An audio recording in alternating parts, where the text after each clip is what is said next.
오늘 말씀을 가지고 함께 하나님의 말씀을 나누기를 원합니다.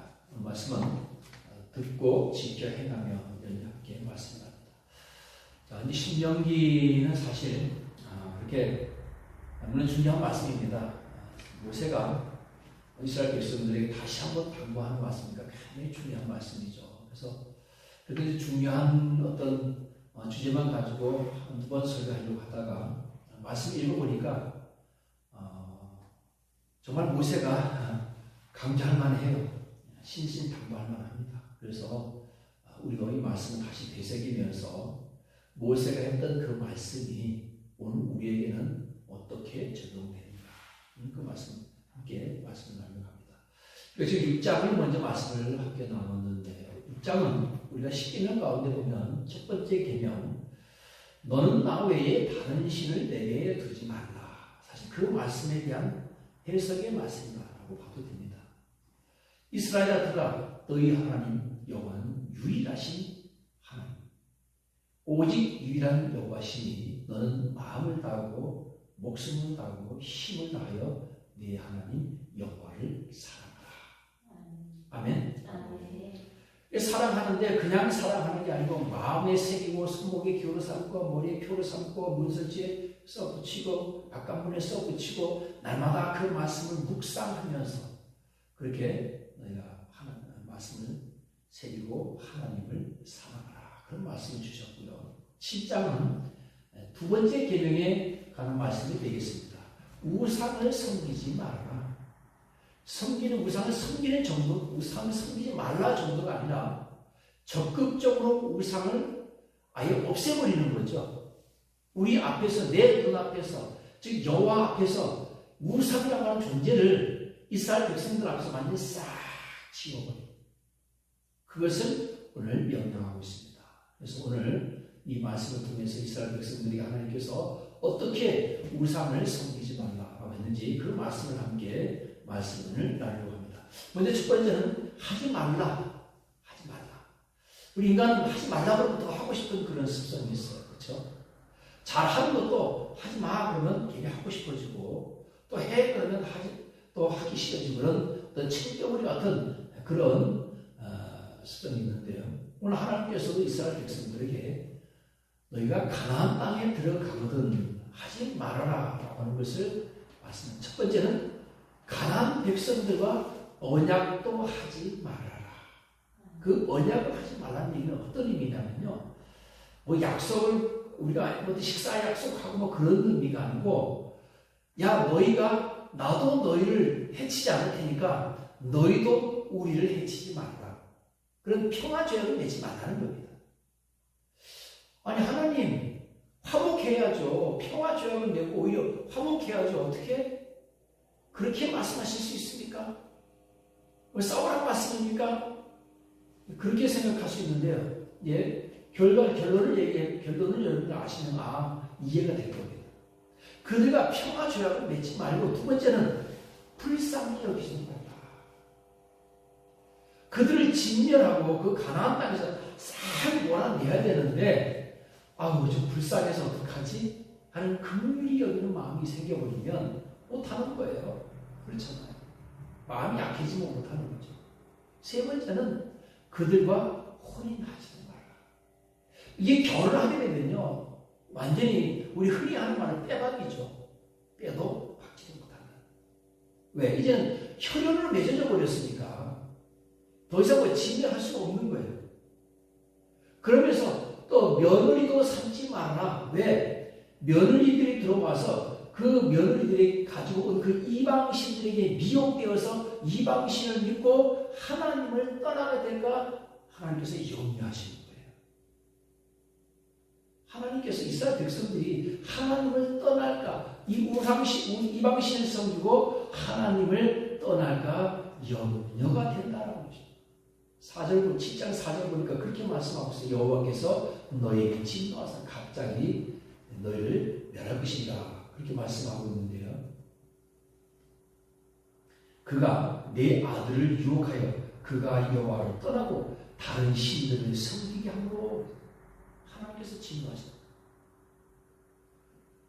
여러분 그래서 특히나 이 이스라엘 백성들이 이방 여인들과 결혼하는 문제에 대해서는 앞으로도 계속적으로 이것에 그들이 신경을 씁니다.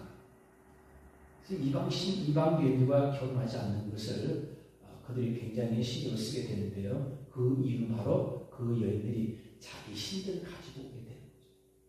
그래서 우리가 잘 알듯이 솔로몬의 부인이 본처가 300이고 본처가 700이고 척이 300이어서 1000명의 아내가, 그 1000명의 아내들이 다 이스라엘 사람들이 아니고 이방 여인들이거든요.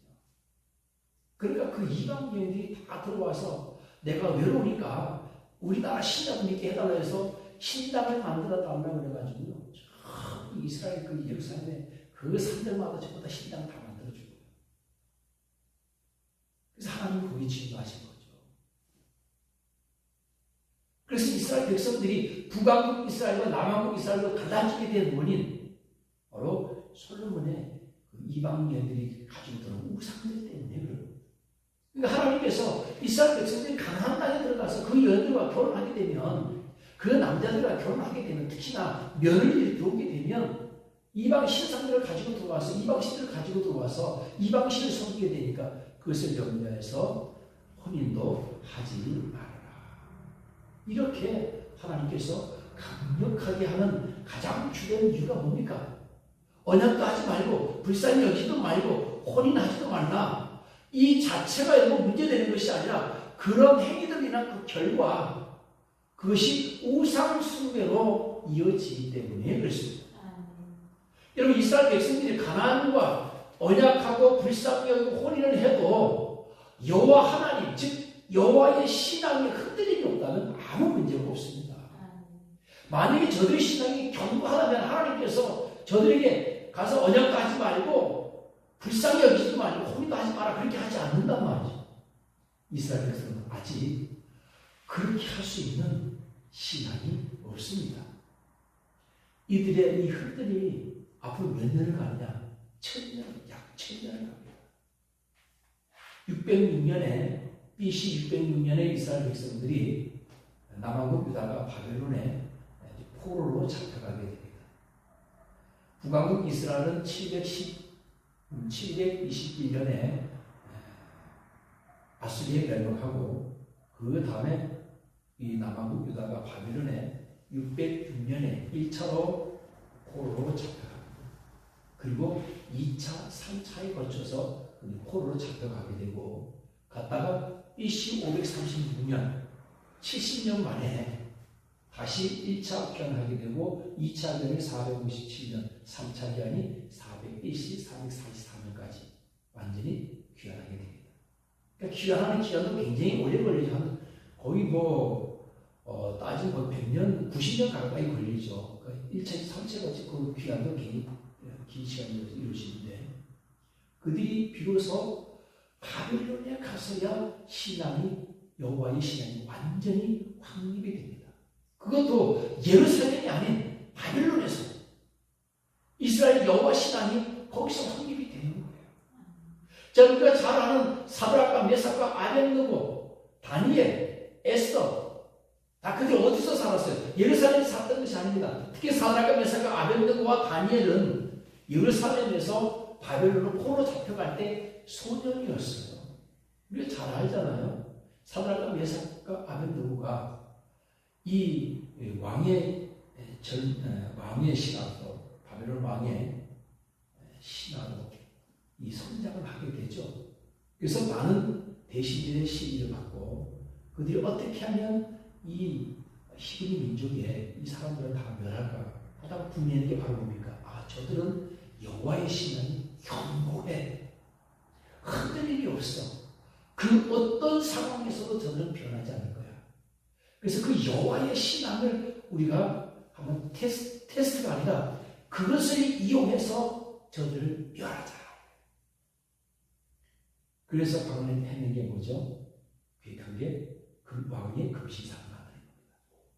왕의 금시상 크게 만들고 일정을 정해놔, 시기를 정해놓고요. 그때 왕에게 신상이 절하지 않는 사람은 전부 다 풀무불에 집어넣는 법을 만드는 거예요. 이것이 법이 되어서 법으로 공포가 되어버립니다. 법으로 공포가 되면 이것을 왕도 어떻게 할 수가 없는 거예요. 왜? 자신이 공포했기 때문에, 자신이 거기다 책임을 찍었기 때문에 왕이 취소할 수가 없는 거예요. 사드락과 메삭과 아벤느고가 그렇습니다. 왕이 그 세 신하를 맡겨서 너희가 지금이라도 내 금신상에 절하면 목숨을 살려주겠다. 근데 여러분, 우리 잘 아는 사드락과 메삭과 아벤느고가 뭐라고 얘기합니까? 우리는 왕의 금신상에게 절할 수 없습니다. 비록 하나님께서 우리를 그 풍물부 가운데서 구해주지 않는다 할지라도, 그리 아니하실지라도, 우리 찬양 많이 부리잖아요. 우리는 당신의 신상에 절하지 않겠습니다. 이야, 여러분, 신앙이, 이스라엘 백성들의 신앙이 여호와를 향한 신앙이 여기까지 성장한 거예요. 몇 년 걸리는데, 약 1000년 걸리 1000년. 그 여호와의 신앙이 확립되기까지, 견고해지기까지요, 오직 유일신 하나님만을 섬기는데 몇 년, 약 1000년 걸쳐요. 우리 잘 아는 다니엘도 마찬가지잖아요. 다니엘은 6방을 거치는 동안에 6번? 4번. 뒤에서 가르쳐주네요. 4번. 총리를 4번이나 했어요. 얼마나 인정받는 사람이야. 그러니까 여러분, 바벨론 사람들이, 신하들이 기분 나쁘죠. 왜? 바벨론 사람도 아닌 저 포로로 잡혀온 민족 가운데서 총리가 되었으니까 기분 나쁘죠. 어떻게 하면 다니엘을 그냥 없애버리니까. 그들이 고안하는 게 바로 또 그 살고 있는 사자굴 사건이지 않습니까? 왕은 또 조서를 써서 조서를 내렸어요. 누구든지 왕이 신상에 절하지 않는 사람은 사자굴에 집어넣겠다. 근데 다니엘이 그 조서를 알고서도요, 그 조서 내용을 알고서도 집에 돌아가서 창문을 열고 하루에 3번씩 예루살렘을 향하여 하나님 앞에 무릎을 꿇고, 그리고 머리를 이 다리 사이에 놓고 쫙 엎드려서 하나님께 3번씩 뭐 하던 대로 날마다 하던 대로 기도했다는 겁니다. 여호와 신앙이 이렇게 견고해졌습니다. 그런데 여러분, 하나님께서 어떻게 부여주지 않을 수 있어요? 어떻게 풀물 가운데서 어떻게 건드리지 않을 수 있습니까? 어떻게 사단이 내려버리지 않을 수 있어요? 그래서 사자굴 속에 다니엘이 던져졌지만 그 사자굴 속에 하나님의 사자들이 내려와서 그 사자들의 입을 막은 거 아닙니까?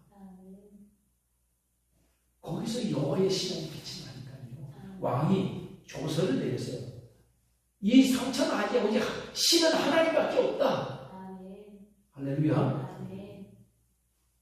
그리고요, 그를 시기했던 모든 사람을 다 잡아다 그냥 사자굴에 다 집어 던져 넣어버린 거 아닙니까? 또 한 사람이 있죠. 에스더는 1차 기환과 2차 기환 사이에 있었는데요. 자, 보세요. 사드락과 메삭과 아벤느고도 왕의 신하가 됐죠. 다니엘도 왕의 신하가 되었습니다. 그리고 에스더는 한 수 더 떠서 아하스로 왕의, 바벨론 왕의 왕비가 되었어요. 자, 이 정도 되면 여러분, 신을 바꿔야 되는 거 아니야? 그렇죠? 이 정도 되면 여러분, 신을 바꿔야죠. 이제는 바벨론 사람이 되었으니까 바벨론 신을 숭배해야지. 아니요, 안 바뀌었어요. 그들에게 여호와의 신앙이 그대로 있습니다. 에스더는 바벨론의 아하스로의 왕비로서 혼인했음에도 불구하고 여호와의 신앙이 변하지 않습니다. 하만이 이 이스라엘 민족을 싹 다 이 땅에서 없애버리기 위한 모략을 꾸미고서 이스라엘 백성들을, 이 히브리 민족을 이 땅에서 완전히 없애버리려고 했어요. 그럼 여러분, 이 하만의 이 계획이 바벨론에서만 이루어지는 게 아닙니다. 그때 당시에 바벨론이 약 한 120개 정도의 나라를 나라를 다 다스리는 요즘으로 말하면 연합국이었거든요. 그 중에는 어디도 포함되어 있어요? 예루살렘도 포함되어 있는 거예요. 그때 만약에 바벨론의 하만의 계획대로 그것이 그대로 진행이 되었다면 아마 이 땅의 히브리 민족은 사라졌을 겁니다. 그때 하만의 계획이 그랬습니다. 이 땅에서 저 히브리 민족들 싹 제거해버리리라. 이 하만의 계획에 다른 여러분 동조했을까 안 했을까요?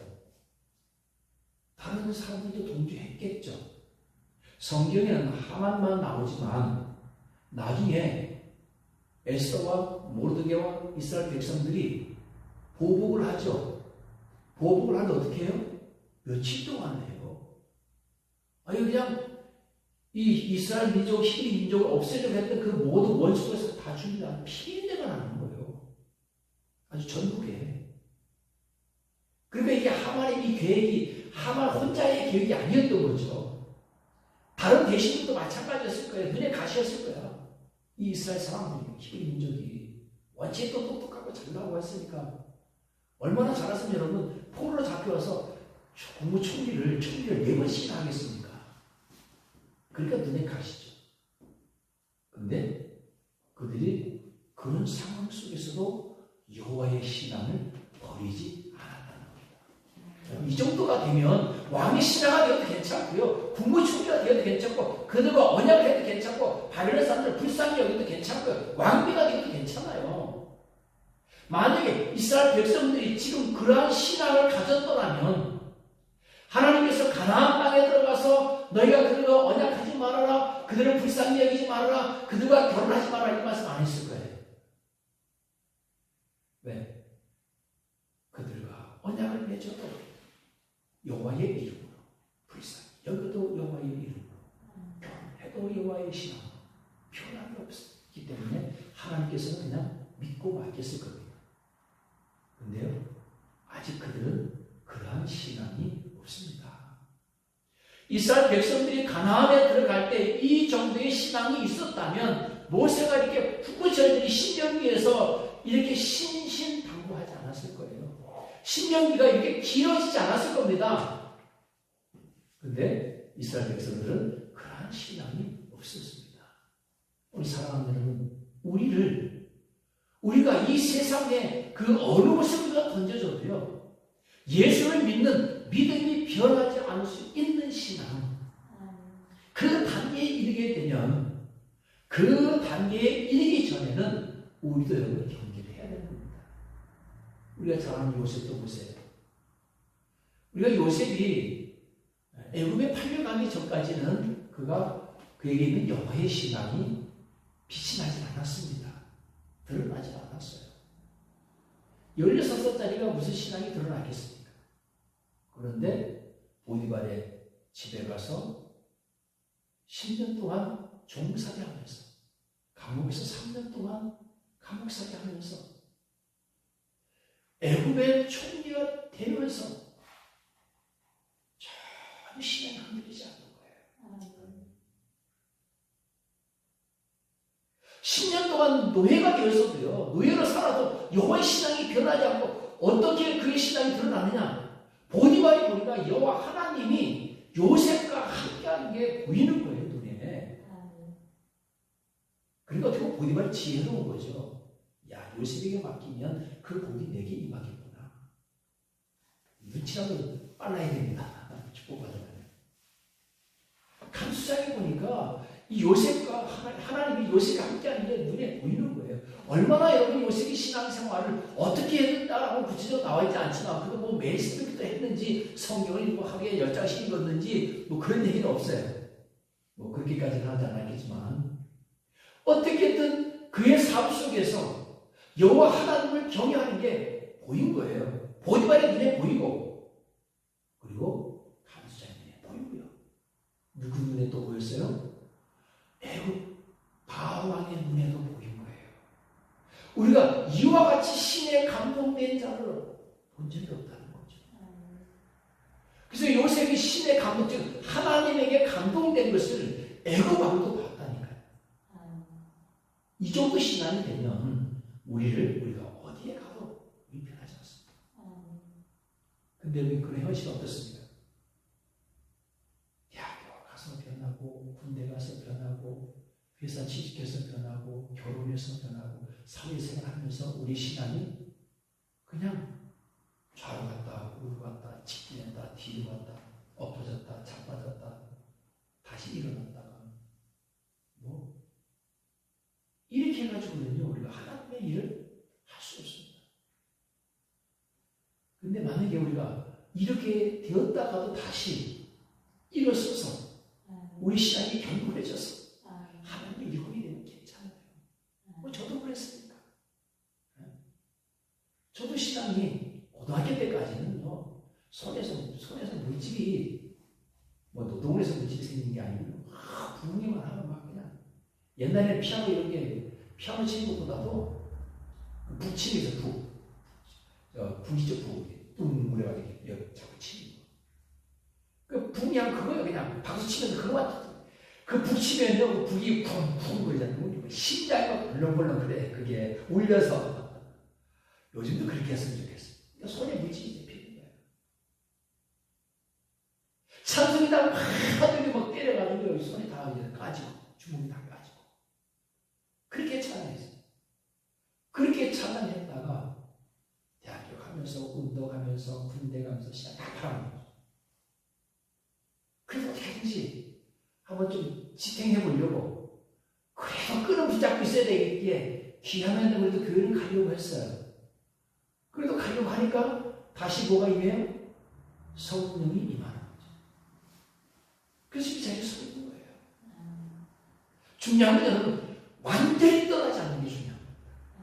완전히 떠나면 그때는 문제가 심각해져요. 어떻게든 여러분과 끈을 붙잡고 있어야 돼. 여호와 하나님 신앙의 끈을 붙잡고 있으면 언젠가는 하나님께서 우리에게 은혜 주시고 성령 주셔서 우리가 다시 회개하고 하나님의 일꾼들이 되는 겁니다. 근데 사탄 마귀는 이걸 자꾸 방해해요. 우리가 은혜 받는 걸 방해합니다. 은혜 받는 걸 방해하는 가장 중요한 방법이 바로 뭐냐? 예배를 드리지 못하게 하는 거예요.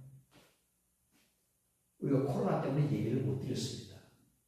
만약에 우리가 요즘같이 스마트폰이나 인터넷이나 뭐 유튜브나 만약 이런 게 없었다면 이런 게 없었다면 우리가 온라인 예배, 줌 예배 이런 걸 꿈도 못 꿨을 거예요. 그냥 예배 못 드리는 거예요. 사탄은 어떤 방법을 통해서든지 우리를 하나님에서 떨어뜨리려고 합니다. 이 사탄이에요. 우리는 어떻게 해야 되냐? 어떻게 해서든지 우리는 그 신앙의 끈을 붙잡으려고 애를 써야 됩니다. 그러다 보면 하나님의 은혜가 우리에게 임하는 때가 임합니다. 하나님이 가장 염려하는 것은 바로 이스라엘 백성들이 하나님을 떠나야 하는 것.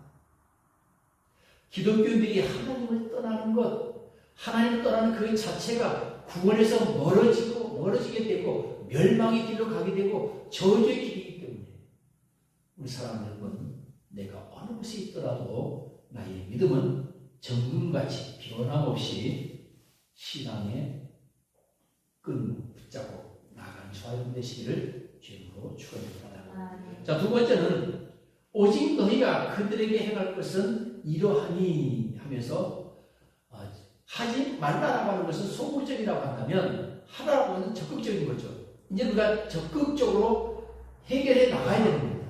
첫 번째, 그들의 제단을 헐며, 두 번째, 주상을 깨뜨리며, 세 번째, 아세라 목상을 찍으며 조각한 우상을 불사라.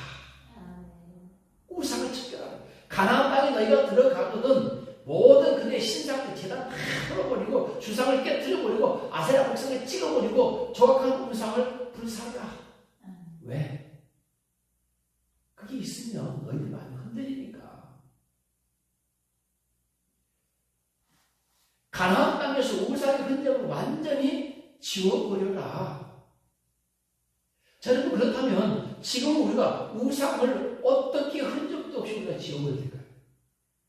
당시 우상이 하나님을 대신하는 풍요와 다산의 신 바알과 아세라 신이었다면 지금의 우리의 우상은 하나님을 대신하는 풍요와 다산의 신은 무엇이 있을까? 지금 우리가 지워버려야 할 우상은 여러분 당분 신상이 아닙니다. 불상이 아니에요. 무당의 신당들이 아닙니다. 많은 사람들이 이걸 오해, 이 말씀 그대로 하나님께서 제단을 헐라고 했다. 주상을 깨뜨리라고 했다. 아세라 목상을 불사라고 했다. 조각한 우상을 불사라고 했다. 우상을 다 찍어버리라고 했다. 해가지고 톱을 들고 가서 당비사의 목을 자르고 그랬단 말이에요. 그 뉴스에 나오고 막 절에 가서 막 불상을 막 퍼지고. 자, 여러분 그렇게 하면 불교가 없어집니까? 당부신앙이 없어지나요? 하나님께서 왜 없애라고 했는지 알아야 돼요. 이스라엘 백성들이 그렇게 명령한 것은 이스라엘 백성들이 거기에 들어가서 그 바신과 아세라 신이 있어도 상관없이 여호와의 신앙을 그들이 굳건하게 가지고 있으면 굳이 그것을 부서뜨릴 이유가 없는 거예요. 처음 말씀드린 것처럼 그들과 언약하지 마라, 불쌍히 여기지 마라, 혼나지 마라. 이것도 마찬가지잖아요. 그들이 여호와의 신앙이 변하지 않는다면 그들과 언약하고 상관없어요. 불쌍히 여기도 괜찮아. 혼인해도 괜찮아. 왜? 신앙이 변함이 없으니까. 이스라엘 백성들이 천년 뒤에 어떻게 변한다고 했어요?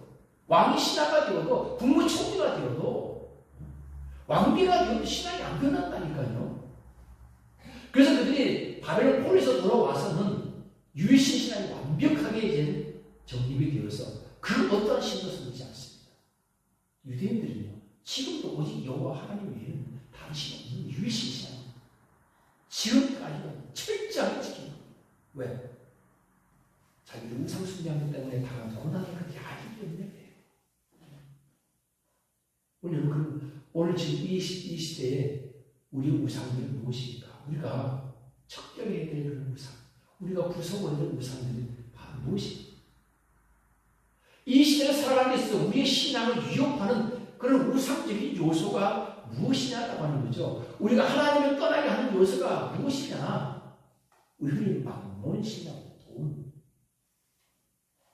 돈이잖아요.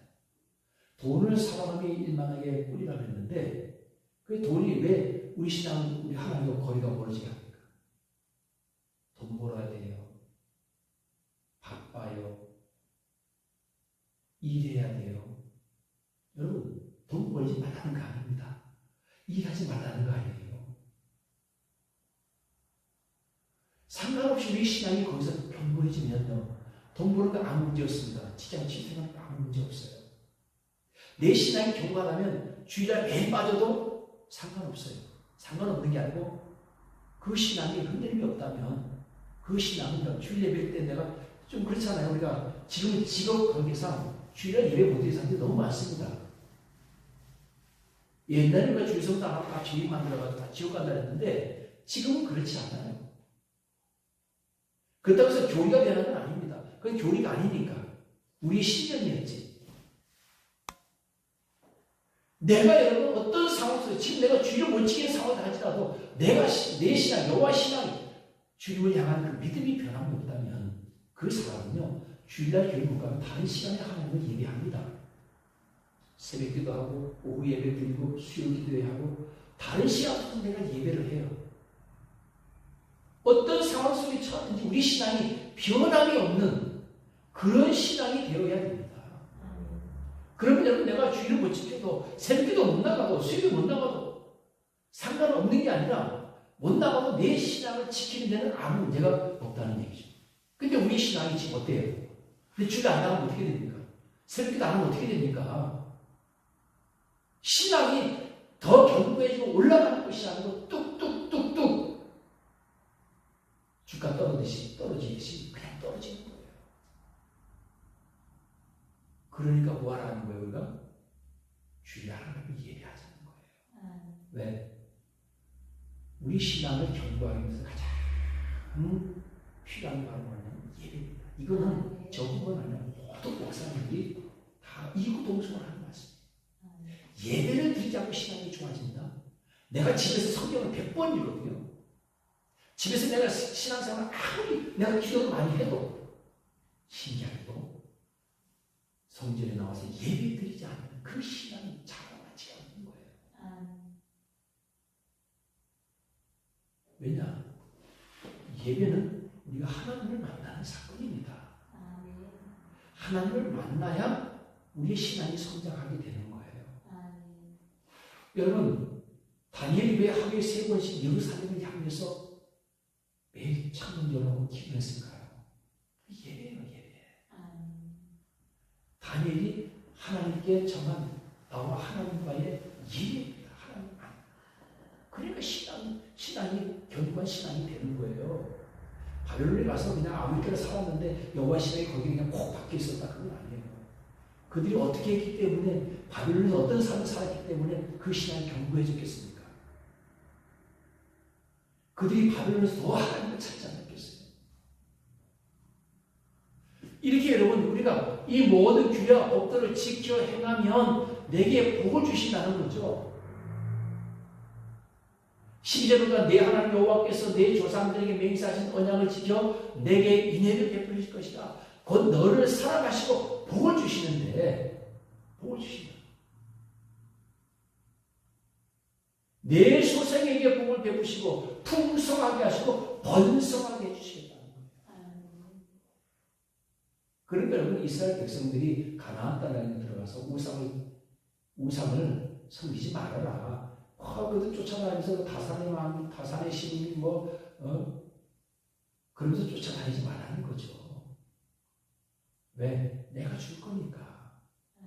내가 줄 거야. 우리 사랑하는 여러분, 오늘 결론의 말씀을 드립니다. 우리의 신앙 하지 마라. 하나님께서 이스라엘 백성들에게 하지 마라. 원하는 거 하지 말고 불쌍하지 말고 편하지도 마라. 우리 하나님 재단 하나 주상을 때문에 아스랑 그사는 불사나 우상을 불사나 적극적인 어떤 신앙이에요.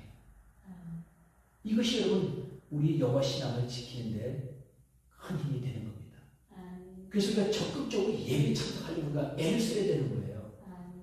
스케줄을 바꿔가면서까지도 우리가 예배를 드려야 되는 겁니다. 기도해야 되는 거예요. 할렐루야. 하나님 말씀 읽어야 되는 거예요. 그래야 우리 신앙이 견고해집니다. 그냥 내가 내 마음속으로 하나님 한다고 해서 이 신앙이 견고해지는 게 아니에요. 그런 어떤 적극적인 행위, 하지 말아야 될 것은 하지 말고 해야 될 것은 반드시 하는 그걸 통해서 우리의 신앙이 더 견고해지는 할렐루야. 그래서 우리가 여러분 올해 주제가 뭡니까? 예배하느냐 하나님께 예배를 강조하잖아요. 그래서 나는 예배자입니다. 우리가 죽고 있을 때 맨날 외치잖아요. 예배 성공이 인생 성공이다. 할렐루야. 예배 승리하고 뭐하자? 인생에 승리하자. 왜 우리가 예배를 강조하겠습니까? 우리 사랑하는 2023년도에 이제 2달 남았습니다. 하나님 기뻐하시는 예배자들이 되시길 주의 이름으로 축원드립니다. 더 적극적으로 하나님께 나아가기를 더 소원하고 더 열심을 내는 그런 저와 여러분 되시기를 주의 이름으로 축원드립니다. 그러면 우리가 이 세상에서 어느 곳에 있든지요 우리 신앙이 변하지 않습니다. 내가 유학을 가도 내가 해외를 가도 내가 직장에 가도 어디에 가도 나를 어디에 내어놓아도 여호와 하나님을 사랑하는 그 신앙 우리 예수 그리스도를 사랑하는 그 신앙이 변하지 않고 견고하면요 하나님께서 여러분들 어디에 내어놔도 안심합니다. 할렐루야. 그래야 하나님께 쓰임 받는 거예요. 그런 자들이 되시길